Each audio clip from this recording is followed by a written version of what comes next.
Let's first draw out AE, which is 5 cm. So look at your ruler, 5 cm from where to where?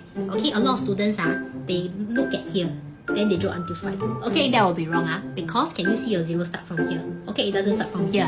So please do not make that mistake. Okay, so start from 0, draw until 5 cm here. Okay, and then label this is A, this is B. Remember I tell you, we always put the protractor at where? At the alphabet that is in the middle here, okay, which is B. So you are going to put your protractor, okay, the center marker at B. And then the line AB must be in line with the horizontal line in your protractor. Okay, remember decide on outer scale, inner scale.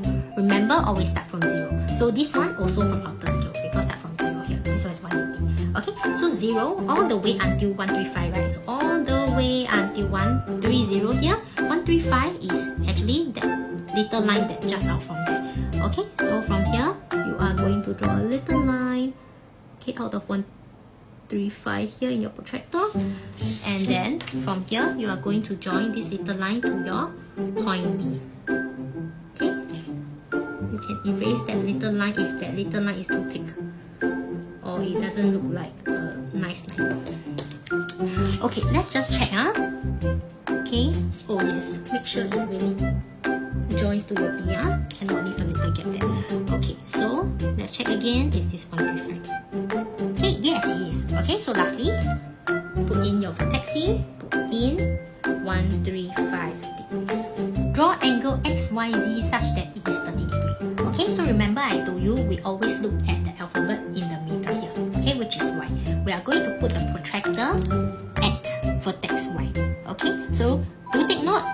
Okay, the center marker is at Y and your horizontal line here in your protractor must be in line with XY. Okay, so from here, decide on the scale. Is it inner scale or outer scale? Okay, can you see that your inner scale now is the one that starts from 0? Okay, and we want to start from 0 every time. So 0 all the way to 30 is here. Okay, so 30 is actually the same as the outer scale, which is 150. Okay, so same thing from that point there. Okay, you're gonna mark a little line on here. Okay, I can just trace it back. Okay, and I'm going to draw back again to my angle Y. Okay, let's check whether this is 30 degrees. Okay, so you're gonna place your protractor once again over it.